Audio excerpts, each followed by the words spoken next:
નમસ્કાર, vibes of ઇન્ડિયાના special programme સંવાદમાં આપનું સ્વાગત છે. આજે વાત કરવી છે સંસદમાં વકફ બોર્ડને લઈ અને ધમાસાણ થઈ રહ્યું છે ને એ વિષય ઉપર કે વકફનું સુધારાનું બિલ છે એ શું છે, વકફ બોર્ડ શું હોય છે, વકફ બોર્ડ કોને કહેવામાં આવે છે, વકફ બોર્ડ હિન્દુની જમીન ઉપર કબજો કરી શકે કે ન કરી શકે, એનો ઇતિહાસ શું રહ્યો છે, વકફ બોર્ડ કામ કેવી રીતના કરે છે અને મોદી સરકાર એમાં શું બદલાવો કરવા જઈ રહી છે જેના કારણે જ આખી રામાયણ થઈ છે. સૌથી પહેલા તો આપણે વાત કરીએ કે આ વકફ બોર્ડ એટલે શું. તો વકફ એટલે જો કોઈ વ્યક્તિ પોતાની મિલકત સમાજના ભલા માટે આપે તો એનું સંચાલન જે કરે એને વકફ કહેવામાં આવે છે. જે વ્યક્તિ પોતાની મિલકત વકફને આપે છે એને વકીફ કહેવામાં આવે છે. સામાન્ય રીતના કોઈ પણ વ્યક્તિ વકફને જમીન આપે ને ત્યારે એનો ઉપયોગ કયા વસ્તુથી કરવામાં આવે છે? શિક્ષણ, હોસ્પિટલ બનાવવા માટે એનો ઉપયોગ લેવામાં આવે છે. હવે ખાલી મુસ્લિમ સમાજનો વ્યક્તિ છે એ જ વકફ બોર્ડમાં પોતાની સંપત્તિનું દાન કરે એવું ના હોય.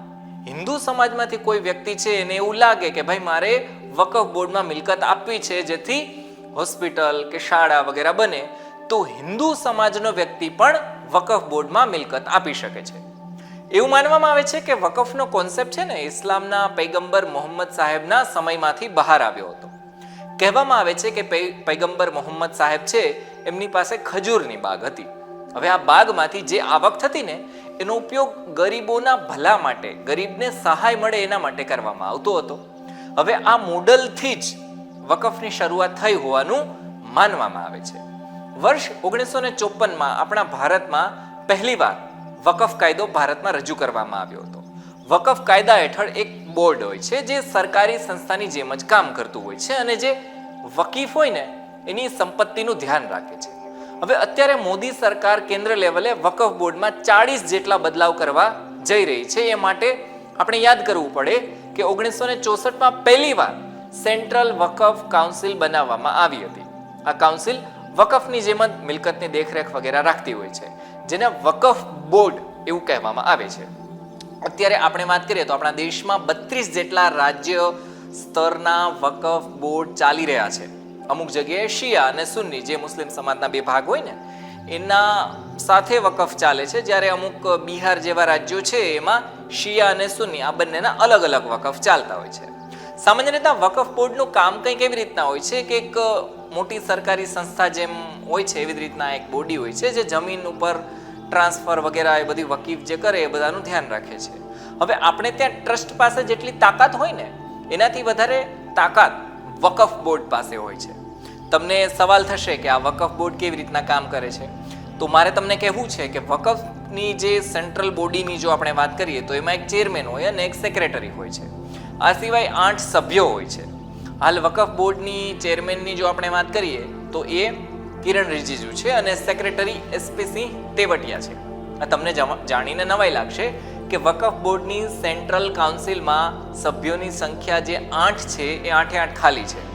રાજ્ય સ્તરના વકફ બોર્ડની આપણે વાત કરીને તો એનું માળખું થોડું અલગ હોય કેન્દ્ર કરતાં. રાજ્ય વકફ બોર્ડમાં એક ચેરમેન હોય, એક CEO હોય છે. આ સિવાય 2 સભ્ય પણ હોય છે જેની રાજ્ય સરકાર નિમણૂક કરતી હોય છે અને 2 સભ્ય એટલે એક મુસ્લિમ સમાજમાંથી આવતો ધારાસભ્ય હોય છે અને એક મુસ્લિમ સમાજમાંથી આવતો સાંસદ હોય છે. બાકી પણ મુસ્લિમ સમાજનો એક એડવોકેટ, એક ટાઉન પ્લાનર અને એક મુસ્લિમ બુદ્ધિજીવી વ્યક્તિ હોય છે જે એના સભ્ય હોય છે. તમને જાણીને નવાઈ લાગશે કે અરબના જે મુસ્લિમ દેશના વકફ બોર્ડ છે ને એનાથી શક્તિશાળી વકફ બોર્ડ આપણા ભારતનું છે. વકફ બોર્ડના નિર્ણયને હાઈકોર્ટમાં પડકારી નથી શકાતા. તો તમને થશે કે તો તમારી અને વકફ બોર્ડ વચ્ચે જમીન મામલે કંઈક વિવાદ થઈ જાય તો તમારે ફરિયાદ લઈ અને ક્યાં જવું? તો એમાં કંઈક એવું હોય છે કે અલગથી એક ટ્રિબ્યુનલ હોય છે જેમાં વકફ બોર્ડના નિર્ણયને તમે પડકારી શકો છો. હવે તમને જાણીને નવાઈ લાગશે કે વકફ બોર્ડ પાસે 9.5 લાખ એકર જમીન છે આખા ભારતમાં અને વર્ષે 200 કરોડ રૂપિયાની આવક વકફ બોર્ડ કરે છે. અને ભારતમાં સૌથી વધુ જમીન વાત કરીએ ને તો એ રેલવે મંત્રાલય પાસે છે અને બીજા નંબરે ડિફેન્સ એટલે કે સંરક્ષણ પાસે છે અને ત્રીજા નંબરે કોની પાસે છે ખબર છે? વકફ બોર્ડ પાસે 3જા નંબરની સૌથી વધારે જમીન છે.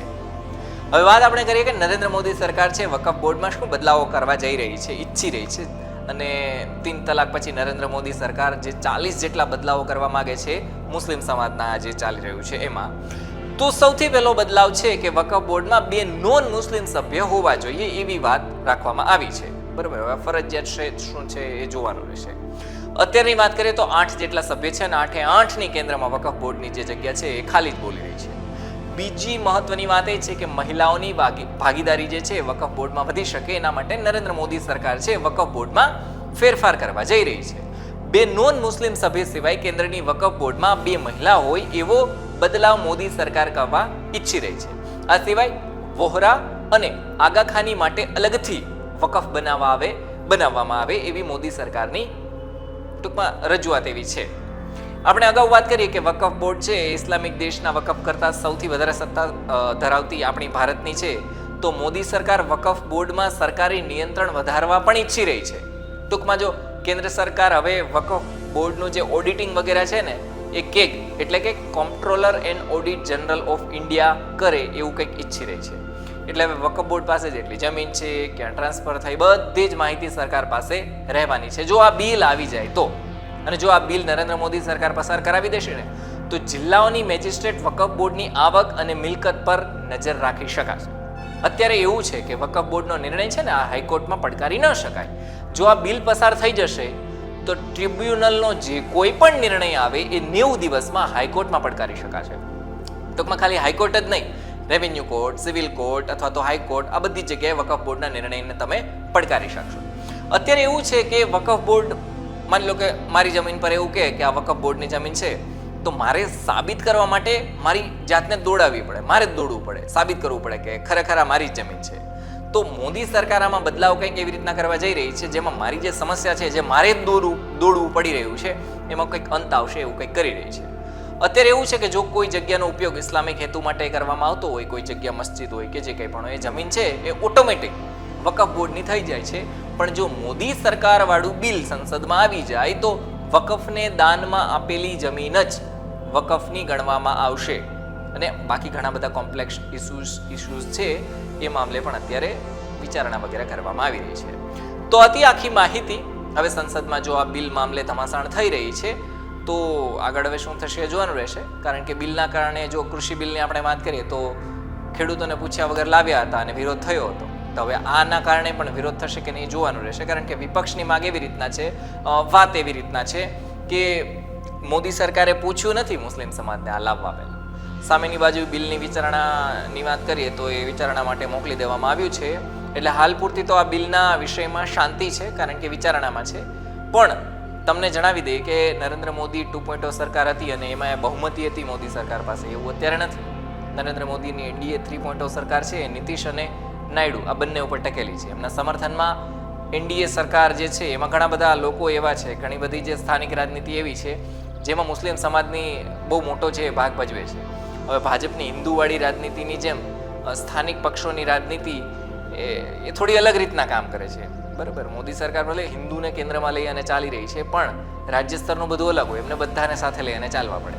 એટલે એનડીએના બીજા કોઈ પક્ષને જો કદાચ વાંધો પડે એનડીએ વાળાને તો પછી નરેન્દ્ર મોદી સરકારને પણ તકલીફ પડી શકે છે. અને એઆઈએમઆઈએમ વાળા અસદુદ્દીન ઓવૈસી છે એ તો મોરચો માંડીને જ બેઠા છે.